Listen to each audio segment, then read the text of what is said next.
नमस्कार.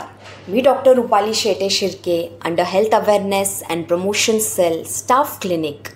आज आपल्या ह्या डायबिटीज एज्युकेशन सिरीजच्या 8व्या टप्प्यावर 8th सेशनमध्ये मी तुम्हाला डायबिटीजबद्दल आणखी काही माहिती सांगणार आहे. मागच्या वेळेस जसं मी तुम्हाला सांगितलं होतं की आज आपण इन्सुलिनबद्दल जाणून घेणार आहोत. फर्स्ट ऑफ ऑल, इन्सुलिन म्हणजे नक्की काय? तर आपल्या शरीरात असंख्य अवयव ऑर्गन्स असतात. त्यातील एक अवयव ऑर्गन म्हणजे पॅन्क्रियाज किंवा स्वादुपिंड. ह्या पॅन्क्रियाजचं मुख्य काम काय? तर इन्सुलिन नावाचं हॉर्मोन, साध्या भाषेत म्हटलं तर इन्सुलिन नावाचं केमिकल हे प्रोड्यूस करणं किंवा तयार करणं. आणि हे इन्सुलिनचं काम काय? तर आपल्या रक्तातील साखरेला कंट्रोलमध्ये ठेवणं.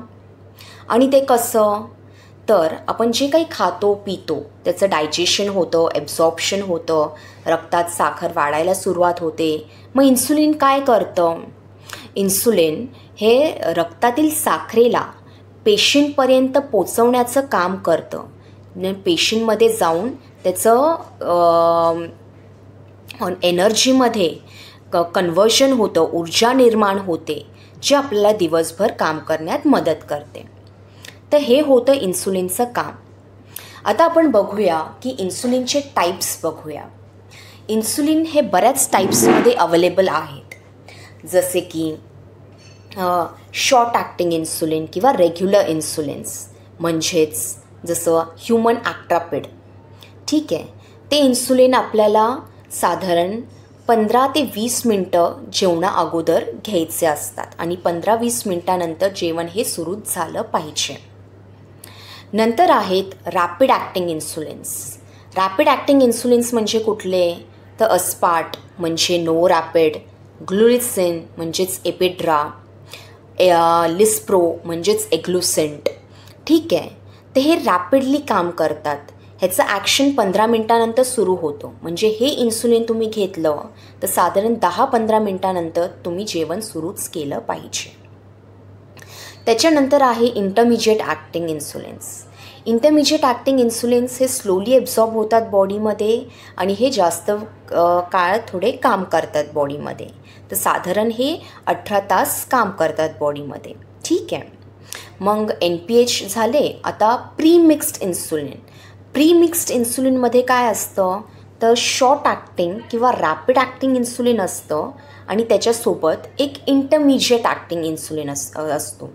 म्हणजे काय की बाबा शॉर्ट ॲक्टिंग किंवा रॅपिड ॲक्टिंग तुमच्या मीलला जे तुम्ही जेवताय त्याला कवर करेल आणि जे बाकीचं जे इंटरमिजिएट ॲक्टिंग आहे ते तुमच्या दिवसभराच्या शुगर्सला कंट्रोलमध्ये ठेवेल.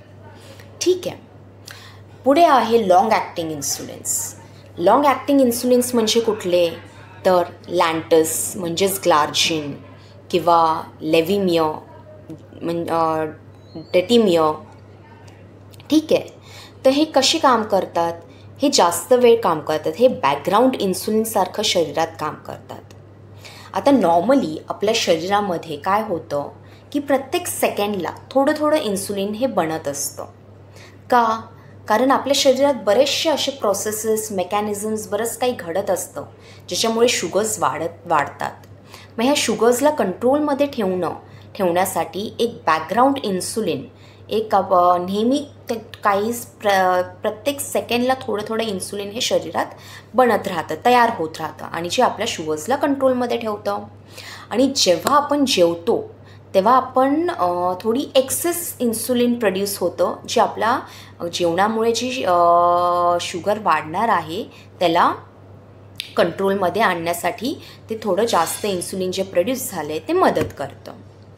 ठीक आहे, तर हे आहे इन्सुलिनचं कार्य. हे असं इन्सुलिन काम करतं शरीरात. ठीक आहे, आता जे लाँग ॲक्टिंग इन्सुलिन्स आहेत, जे मी म्हटलं की बॅकग्राऊंड इन्सुलिन्स आहेत, ते युजली कधी दिवसातनं एकदा किंवा दिवसातनं 2 वेळा घेऊ शकतात. पण ते तुमच्या डॉक्टर्स ठरवतात की किती वेळा घ्यायचं आहे. ठीक आहे, पुढे आहे अल्ट्रा लाँग ॲक्टिंग इन्सुलिन. म्हणजेच कुठले? तर ट्रेसिबा म्हणजेच डेग्लुडेक. ठीक आहे, हे 24 तासाहून थोडं जास्त वेळ काम करतं.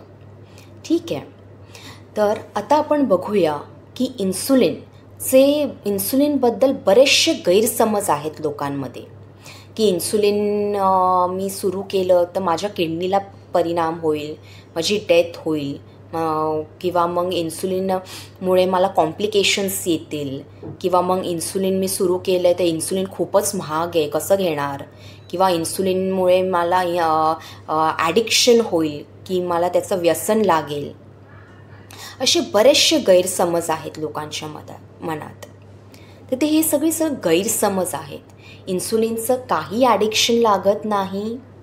इन्सुलिन हे एक अतिशय इम्पॉर्टंट आणि छान मेडिसिन आहे टू कंट्रोल युअर शुगर्स.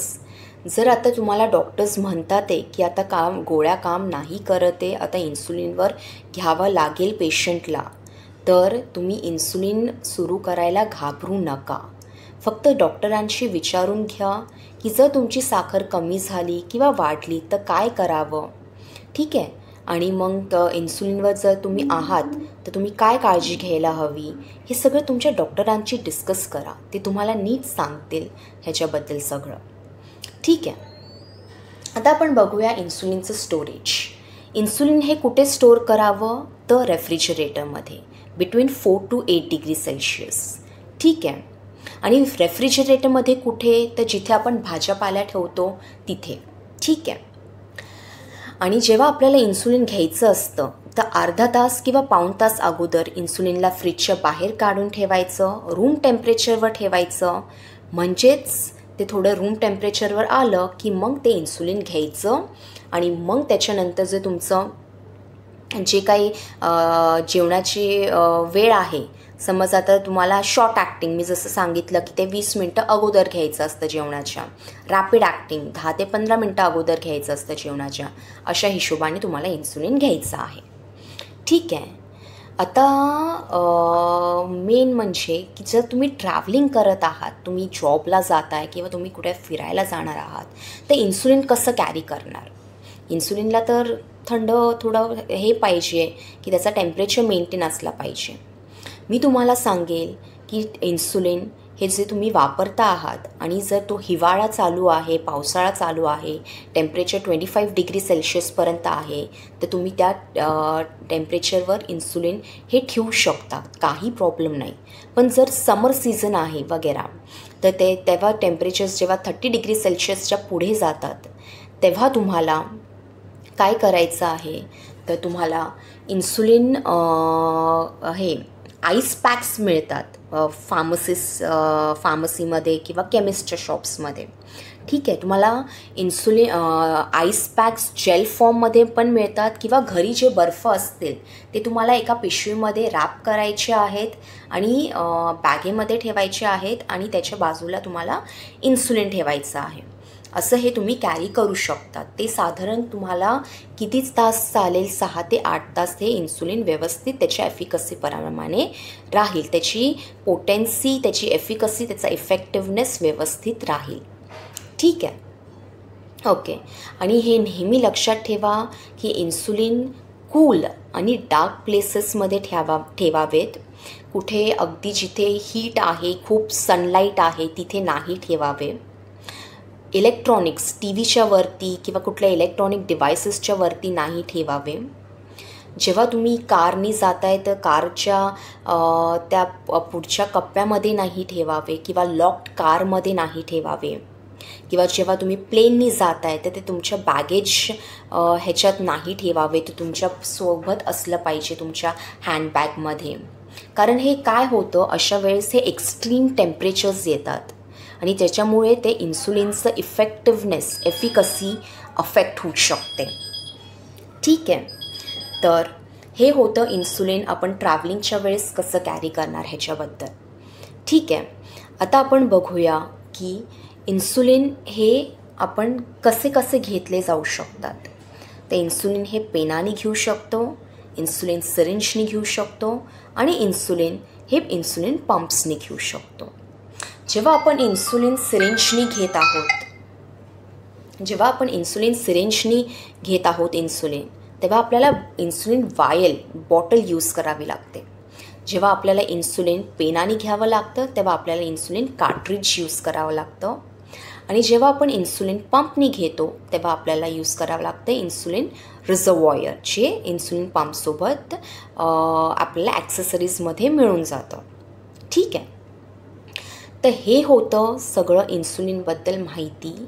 आता पुढच्या सेशनमध्ये आपण बघणार आहोत की इन्सुलिन घ्यायचं कसं, इन्सुलिनची काय टेक्निक आहे, की इन्सुलिन तुम्ही कसं घेणार, ह्याच्याबद्दल आपण डिटेलमध्ये डिस्कशन करणार आहोत. आजचं सेशन मी इथेच थांबते. आय होप तुम्हाला इन्सुलिनबद्दल थोडी तरी आयडिया आली असेल. Okay, I stop here. Thank you so very much. Thank you.